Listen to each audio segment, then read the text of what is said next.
Hello, this is Linda Vettrus-Nicols, and do I have an amazing woman to introduce you to, Dr. Ulwyn. Welcome, Dr. Ulwyn. It's such a pleasure to be here, and thanks for the invite. Absolutely. It's always a pleasure to be with you. Okay, so we're talking about embrace your true freedom. Okay, so freedom, I get that word. What is true freedom for you? What does that mean? We were born free as human beings. We were born free. We have the freedom of choice, and we were born with every single thing we need to be the success that we want to be in this world. Therefore, true freedom comes from the inside out. We were born with that gift of freedom. It is, I shouldn't say it is not a gift, it is a right. Yeah, I like that. I like how you say it's a right. And to me, it's inner peace. So I love it. It's part of inner peace, but it is all who we are. And most of the time, we don't tap into that. That's our genius. That's our true wealth.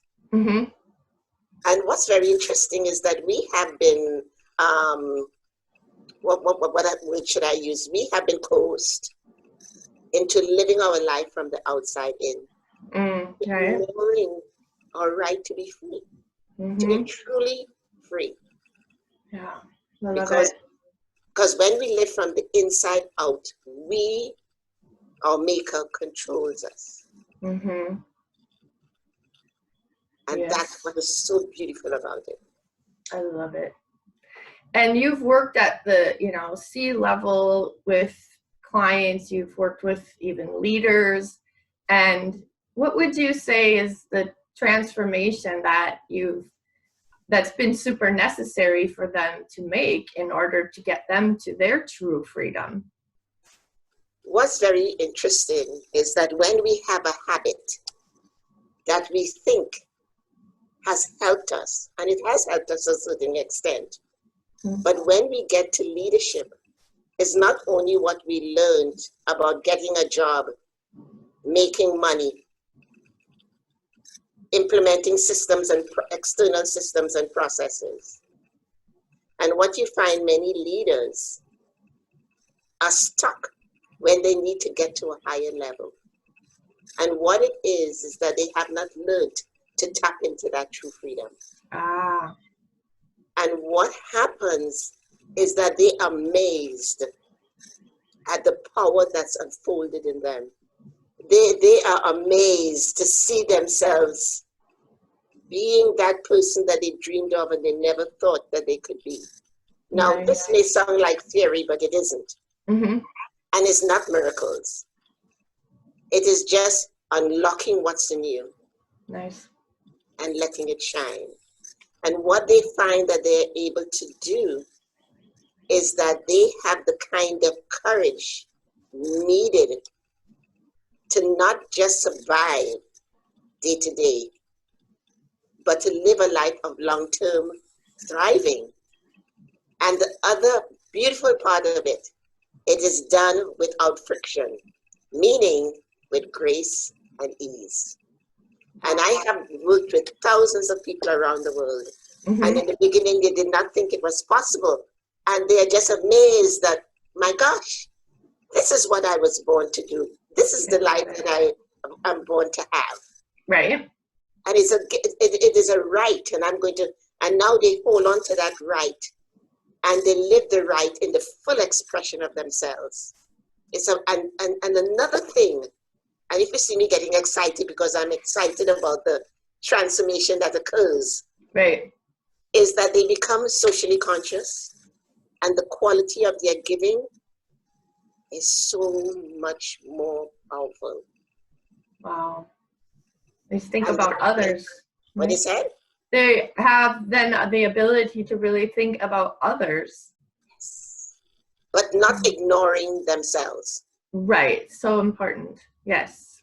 Absolutely. Yes. I love it. And so it's kind of the idea, put on your own oxygen mask first, work on you so that you shine and that overflows to everybody else. I love how your work overflows into even families and children, and then even legacy going into the next generation. Yeah.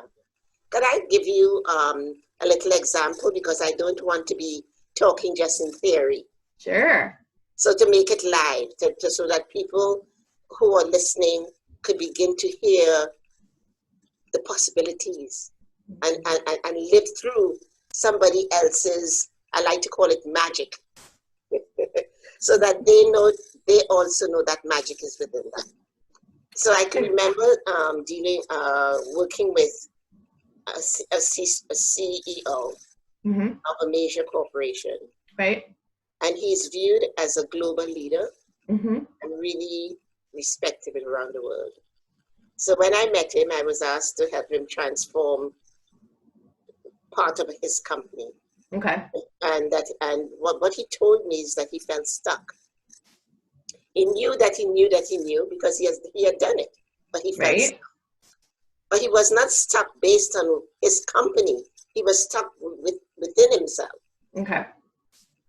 There was that void, there was that something that he didn't even know existed, and he could not describe what it was. Ultimately, he recognized that he was not tapping into his true genius, but he wasn't living the full expression of himself. Okay. He was like visible, but invisible to himself. Right. And it was just amazing, because once he got to learn and do to unleash that genius and own it, and then set a foundation upon which he could operate that gave him the courage, the compassion, and the knowing, the rest was history. Now what he is doing, he's launched a huge nonprofit organization in addition to his company. And based on what he's doing, he's having a ripple effect on the lives of people he touched. And he's so internally grateful, because we were talking one day and he says, 90% of the people die with their song in them. And I thought that I would be, but now I am bellowing forth. And thank you. And that's what motivates me to do the work that I do in the world. So beautiful. So he definitely started to live boldly. Yes. Right? And then the ripple effect for others. So beautiful. And then be positively disruptive. How do you see that? I know you have done that in your life. And what does that look like? Or maybe you have a story about that as well. One of the things that happens, people tell us what to do. And we follow blindly. We do not think about, well, does that make sense? Could there be another way? They tell us there are 10 steps to this and 5 steps to that. Well, what about me if there are just 2 steps? Right. Or perhaps 12 steps. So I was lucky to grow up in an environment where I saw my parents being positively disruptive.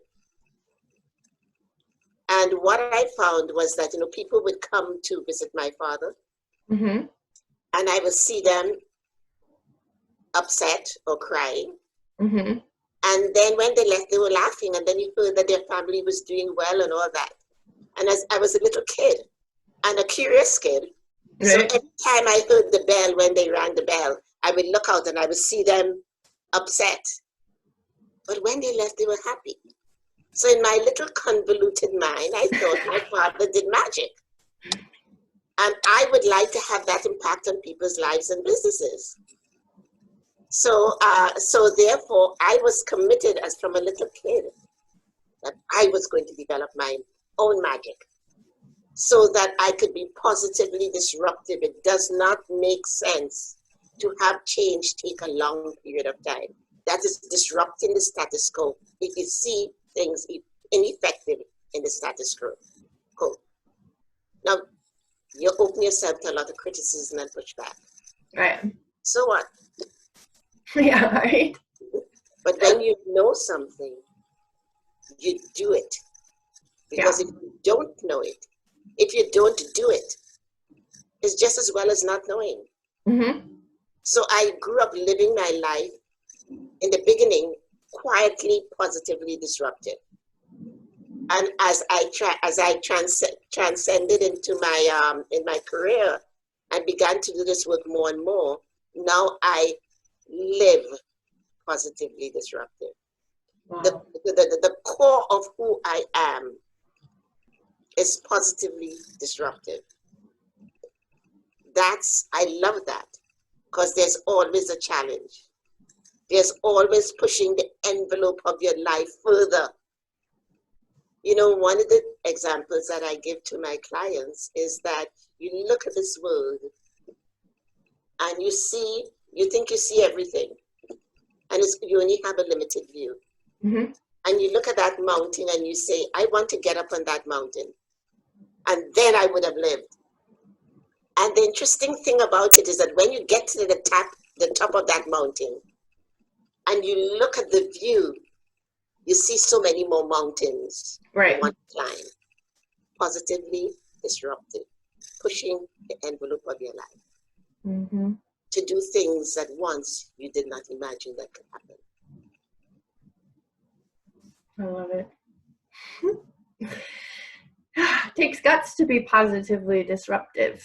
So it takes guts to be positively disruptive. So to really know who you are, what you stand for, being that, like, that inner self, or that being in your true freedom, understanding your true freedom, that's where you probably get more of the energy and the bravery, if you will, to be positively disruptive. Does that make sense? Linda, you're on target.